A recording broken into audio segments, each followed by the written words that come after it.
Good morning, everyone. It is Brenda Sanchez. I am the co-author of the book Life's Real Currency, and it is a best-selling book. I am also a retired Air Force major, and every single Monday morning, I love to come to you live with stories of veterans that have businesses or just tips about the military or information about the military. And so thank you so much for joining today. Oh, I see Jay's on. Hi, Gerard.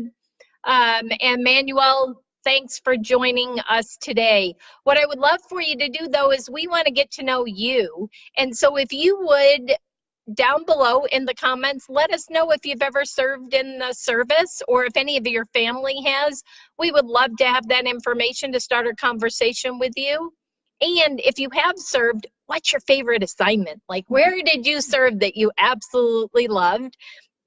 And then, of course, where are you watching from? We have people all over the world today watching live. And so we'd love to know what part of the country you're from.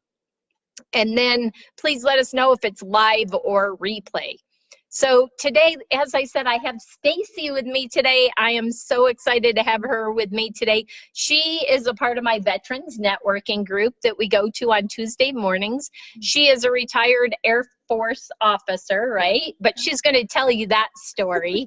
And she actually retired, I think, the same year I did, right? 2015. Yes, we both retired the same time.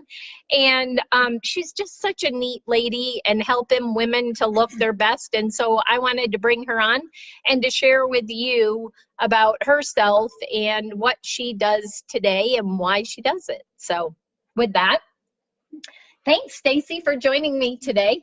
Tell us a little bit about your background. You are a retired Air Force officer, but that's not the whole story, is it? Not at all. I served 20 years in the Air Force, but the first 10 of my years were enlisted.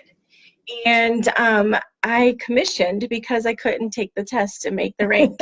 So I always tease and say that was the way to get promoted, was to go from the E to the O. But I was cleaning toilets at 4 o'clock in the morning just so I can have lunch money in college. Wow. I come from a very large family of 8 siblings. 8, well, really more than that. And then 12. Yeah, I think it's more than that because my dad divorced, remarried, and so I gained more sisters. And but I didn't get to know them as much because I was gone with the military when that all happened. But either way, they're my sisters. And so there's a lot of kids, and I grew up in Michigan, and I was putting myself through college after high school because that's what most people do, right? And I was very fortunate to have a professor tell me, Staci, why don't you join the military and let the Air Force pay for your school? And I said, wait, what? That's a thing? So I didn't even know that. And so it really beat cleaning toilets and doing all sorts of odds and ends. So, but you've always been an entrepreneur. She gave her story, or she presented last week, and I just cracked up because you're right in the center of the 8, right? Yeah. And growing up in high school, right, you had odd jobs like lemonade stand and things like that, and you would loan money to your mom, right? Right. When my mom would borrow money for me, I would make her pay interest back. So if she borrowed 20, I made her give me 25 back. And she agreed to it, so why not? So my mom said I was always an entrepreneur, babysitting from the time I was big enough to babysit, mowing lawns, delivering papers, anything and everything to be able to buy my own clothes, because coming from a large family, you don't have money to get from your parents. So, so yeah. And so what did you do in the service, and the skills that you learned in the service, how do you think that they've made you better in business today? I was public health, and I did 20 years of public health. So I actually was one of the very few that actually commissioned from the enlisted job to the officer job in the same career. Wow. So I knew the job, I just had to learn the leadership part of it. And I was completely okay with that because I know we trust our enlisted force to make sure that they're taking care of all of our people. And I was in that, so I had to learn to step back and allow my enlisted guys to take care of us. Was that a challenge?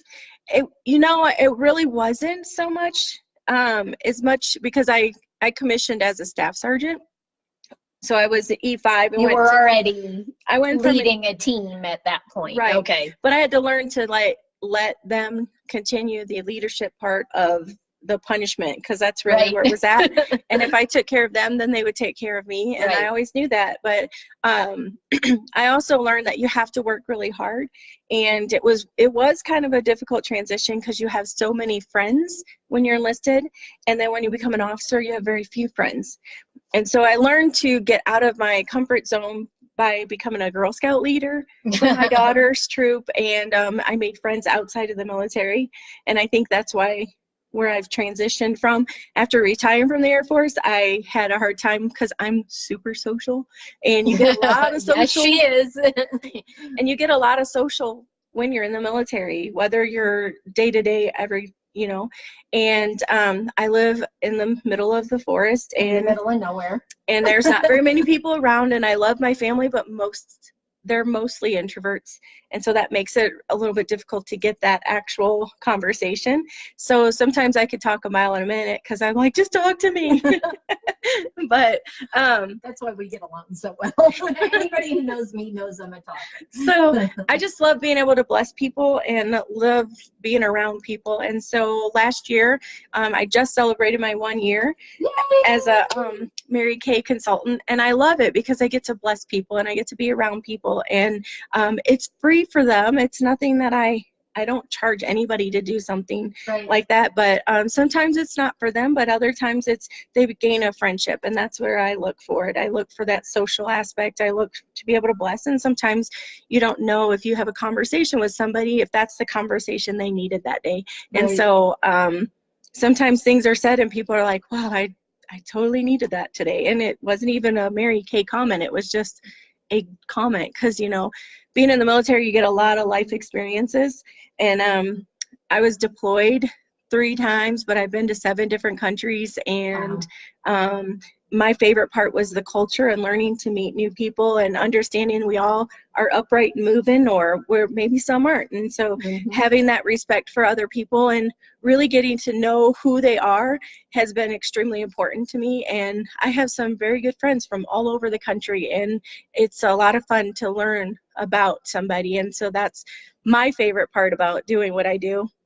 And that's probably the biggest thing that I learned while I was in the military, is learning to sit back and listen and to be a part of somebody's life. Your job may not be for me, mine may not be for you, but guess what? We're all human. We all love the interaction, whether you like to admit it or not. Just say it. We can all be friends, right? We can all be friends, exactly. So after you retired in 2015, what did you do until a year ago? Did you work other jobs, or what led you down the path to doing what you're doing today? And we were just talking before the Facebook Live about job and the acronym of job. And I don't want to offend anybody online that has a job, a job, but we were talking about it, and I love her acronym. So after I retired, I wanted to find something that I had a purpose and to give back. And so I did get a job. I joined others' businesses. That's what my job stands for, right? So joining other people's businesses is really, for some people it's really good, but others it's not so much. And the first paycheck I got, I was just like, wait, what? I worked this many hours, and how do people live off of this? And so it was really kind of like, wow, that was an eye-opener. I did go to school to do some interior design stuff, and I didn't know that. I loved it, but I didn't want to sit behind a computer, because I have a master's degree in public health, and I could sit behind a computer doing that, but I love the social interaction. And so I like to make things pretty. And sitting behind the computer and building from the ground up was not really my thing.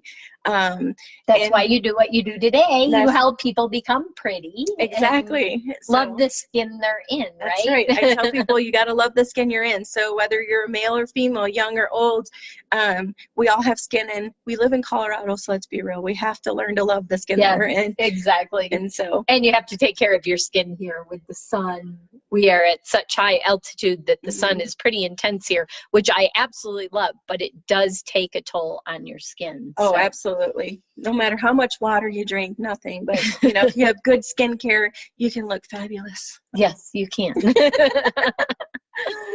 So any words of wisdom you have for those that are still currently serving, maybe getting ready to get out of the service, or spouses and children of serving military members, any words of advice for them?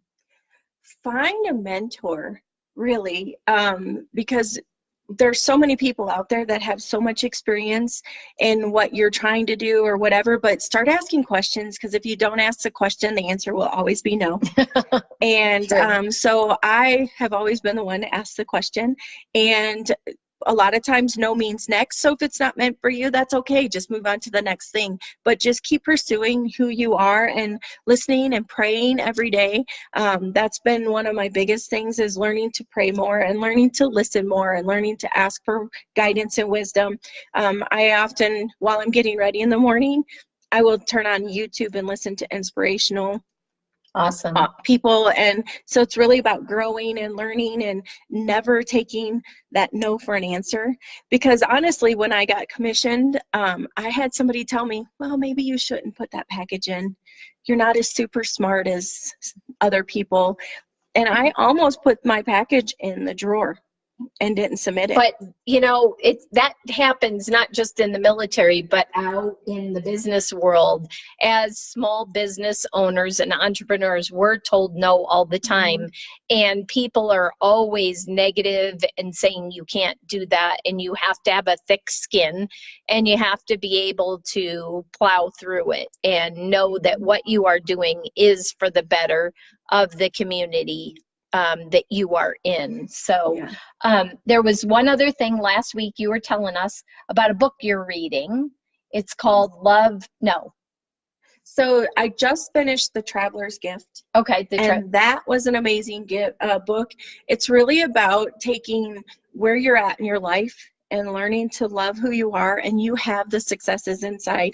And I was listening to a podcast this morning, and it was talking about how we have all these gifts, and we're born with our future inside of us, and God gives that to us. And if we don't pursue it, we'll never know what the future holds, but it's within us. And so sometimes I'm like, oh, it's been in here all this whole time. And so when you're destined to do something, no matter what you do, no matter how hard you fight it, it always comes back full circle. So Steve Harvey was saying that sometimes people can fry the best chicken, and they can make millions of dollars frying the best chicken. So don't ever downplay what your gift is. Right. Take that gift and elevate it, because it was given to you for a reason. And so I love that there are so many gifts in, and finding your passion and your purpose is really important, and having the drive to go get it, because somebody will tell you no. Everybody will tell you no. But you know what? Don't listen to them, because they don't matter. Right. And then the other book was something about love. A Love Worth Giving. A Love Worth Giving. So there's 2 books for you for your list for 2019. Go pick those books up. And thank you so much for joining me here today, Staci. And thank you all for joining online. We are so appreciative of our audience. And, put your favorite emoji below. Give us a comment. Say hi.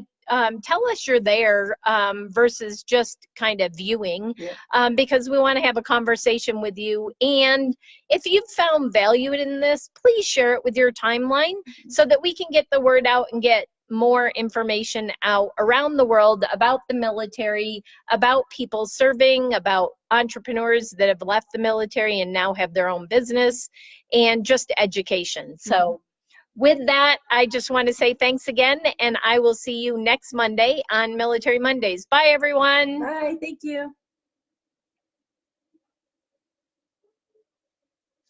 Maybe.